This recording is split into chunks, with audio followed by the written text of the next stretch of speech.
What's up YouTube, Silver Dragons here, and in this video I'm going to tell you how to measure constitutional silver in ounces.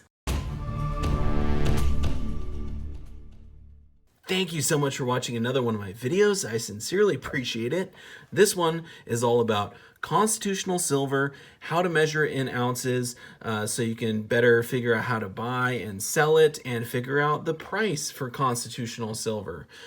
So it's a very important thing when you're buying or selling silver to know how much constitutional silver equals an ounce, because it is 90% silver, so it's a little bit more tricky than pure silver or 999 fine silver.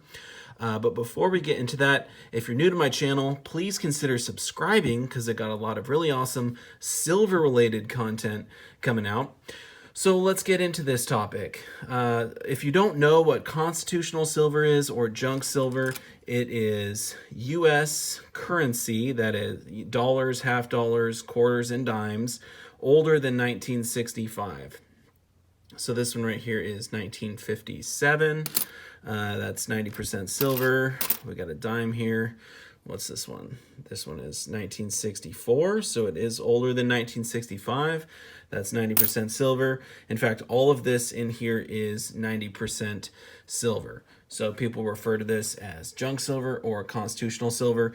And the reason that they made it out of 90% silver, not pure silver, was just so it would hold up better. The other 10% is actually copper in these.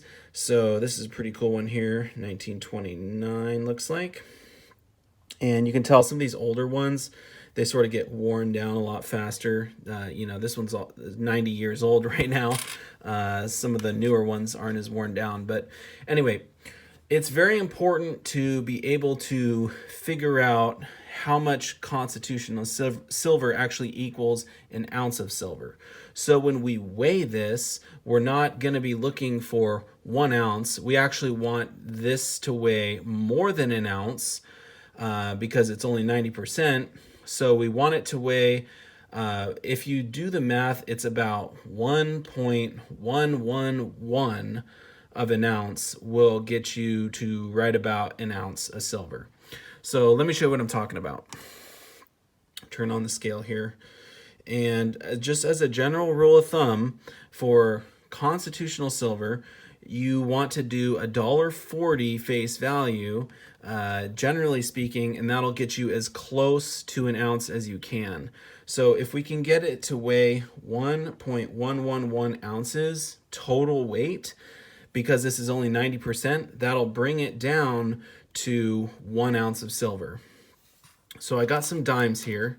These are all Roosevelt dimes, so they're newer, so they don't have as much wear on them. But I'll just count out so you know it's $1.40. So 1, 2, 3, 4, 5, 6, 7, 8, 9, 10, 11, 12, 13, 14. Okay, so we have $1.40 face value here. We're going to weigh it. If it weighs more than 1.111, we know this weighs just a little bit over an ounce. So let's weigh it here. Okay, so we'll bring in a little bit closer so you can see. We actually ended up 1.127. So that is more than an ounce. So this is a little bit over an ounce of silver. I don't know if you can see that super great. We'll get you a little bit closer here. I think we can get it to maybe come up a little bit better. Well, let's take this off and we'll weigh some other stuff. So we'll reset it here. See if we can get it to, okay, yeah, you can see that pretty good there. So so if we only did $1.30 face, like if I take one of these out and we weigh it, it's going to be significantly less, right? So, okay, we're 1.047, and we know we needed to get it over 1.111 to be an ounce of silver. So if we add one more dime, 1.127, we know we're over an ounce. This is just a hair over an ounce of silver. If we did $1.50, then we're up to 1.209, so that's way over an ounce of silver. So the closest we can get is $1.40. It'll change a little bit this thousandth of an ounce there, sort of as we weigh these. But let's do another one. So this works with not just dimes, but any type of constitutional silver. So let's do 4 quarters. That will be $1. So we got 1, 2, 3, and let's do this one. This one's a little bit more worn down. So we got 4 quarters here. That's $1. Remember, we got to do $1.40. So we'll do 4 dimes. 1, 2, 3, 4, and we'll weigh this. And if it's over 1.111, we know it's just over an ounce. So let's see what we're at. Okay, so this is a little bit under. So this is just a hair under an ounce. It's 1.108, if you can see that there. And that's probably because this quarter is a little bit worn down because it's the older one. So let's throw a different quarter on there. This one's a little bit less worn, a little more meat on the bones. Okay, so now we're over 1.118. So it's over 1.111. That's just the easy way to do it. If you have a scale like this, you're weighing in OZT ounces, Troy ounces. If it's over 1.111, you know it's a little bit over an ounce. So, and we can even just weigh 2 quarters so you can see what I'm talking about side by side. So like this quarter here obviously is pretty good condition, not a lot of wear. We can see that weighs, almost 0.2. And then this one that was super worn down, 1.91, so significantly less. So you can tell the newer stuff has more silver in it than the older stuff. I mean, these are both a quarter. These initially had the same amount of silver in them, but you can see this one is a little bit more worn down, especially around the sides. So anyway, let's do another one. Let's do some half dollars. So we got a Walking Liberty and a Benji.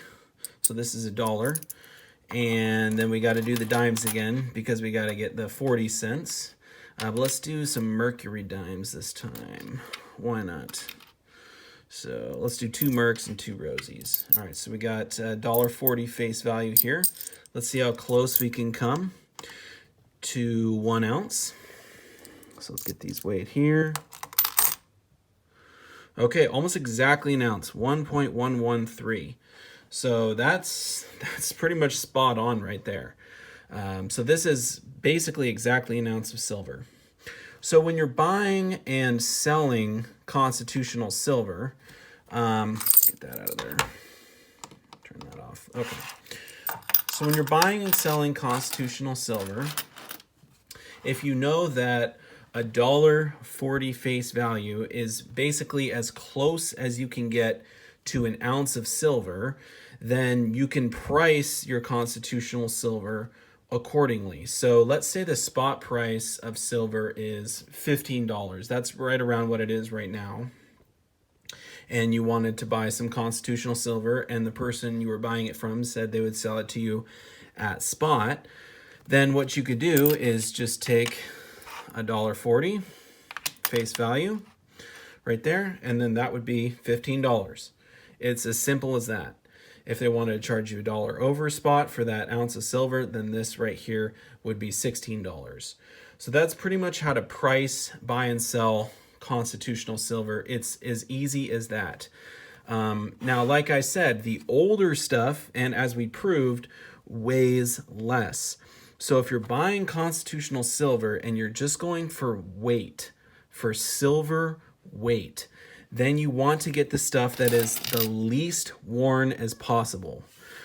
So let's take a look at a couple dimes real quick. I know we already did the quarters, but this is 1946. This one looks like it doesn't, this is in pretty good condition.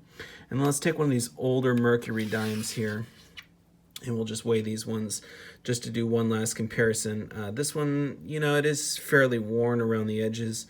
Let's see. I'm honestly curious to see which one of these will weigh more. I suspect it will probably be the Roosevelt dime. So let's give it a shot here. This is an experiment for me too. So let's see. So we're at all zeros. The Rosie weighs 0.81, and the Merc weighs 0.079. So there we go. We just proved it. So if you want to get the most silver as you possibly can, especially if you're buying a ton of junk silver or constitutional silver, get the newer stuff. Roosevelt dimes, Washington quarters. For $50, it would be Kennedy's. Let me see if I have a Kennedy in here. Yeah, Kennedy $50. So these are all the new ones. These are the ones you want to be stacking if you want the most weight that you possibly can get.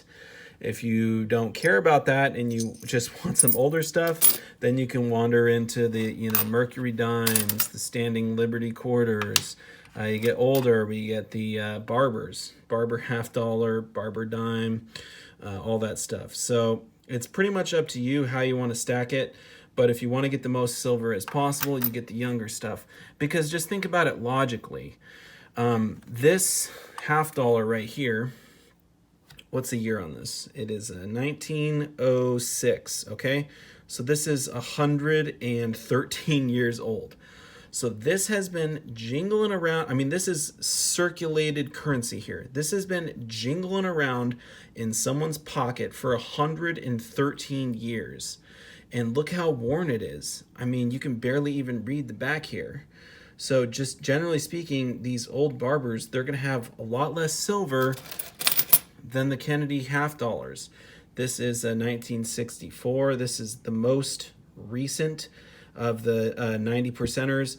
If you get to 1965, that is actually 40% silver, but we're not covering that in this video. If you did want to find a way to price the 40% silvers or the even 35% silvers, which are the Warnickel's, a great website is coinflation.com. They've got all the prices on there for every single kind of constitutional silver. So definitely check that website out if you haven't. I will put a link in the description below. But let's do one more test. I mean, I can already guarantee how this one's going to turn out. But let's weigh these and we'll see which one weighs more, just to prove the point of that the older ones are, they call these slicks. It's just less silver. So let's weigh this one here. 0.366 for the Barber. And for the Kennedy, 0.40. So yeah, the newer ones weigh more. So that's just a sort of a tip for buying constitutional silver. I mean, this isn't a ton of silver right here, right? I mean, this is probably only, I don't know, I haven't even counted it. Maybe 10, 15 ounces of silver, I'm not sure. Maybe even less, $8 in silver. I don't know, a little pile here, right? So this doesn't really matter too much. You probably only lose like a quarter ounce of silver if you have older stuff. But if you're getting tonnage, like if you're getting $1,000 face value, over time you don't have to buy it all at once. But if you're getting a massive stack of constitutional silver, and a lot of it is the older stuff, some people like the older stuff. It's more collectible. This is a Walker here, 1935. Pretty cool. Some people like this. It does have some numismatic value, but if you're just going for silver content and you have a lot of the older stuff, you're going to have less silver. It's going to weigh less. So that's a thing that you really need to consider when you're buying this stuff. But as far as buying and selling, the point that I wanted to really drive home hard in this video is that the closest you can get to an ounce with the 90% silver is $1.40. And that's pretty much the standard. So we got $1.40. There we go. So this is the standard right here. For one, this is generally recognized to be 1 ounce of silver. Now I know as I showed you, sometimes it'll weigh a little bit more, a little bit less, but this is generally speaking just 1 ounce of silver. So I hope I was able to help someone learn that information if they didn't already know it. But if you did know it, I hope I was able to show you and prove to you that the newer constitutional silver or junk silver weighs more. So you're getting more silver if you buy the newer stuff as opposed to the older stuff. But anyway, those were kind of the points I wanted to make in this video. And I do want to say thank you all so much for watching. Don't forget to subscribe to my channel if you're new. Definitely give the video a thumbs up and drop a comment down below if there's anything you'd like to add to the conversation or if there's anything I missed. and I will see you all in the next video. Silver Dragons out.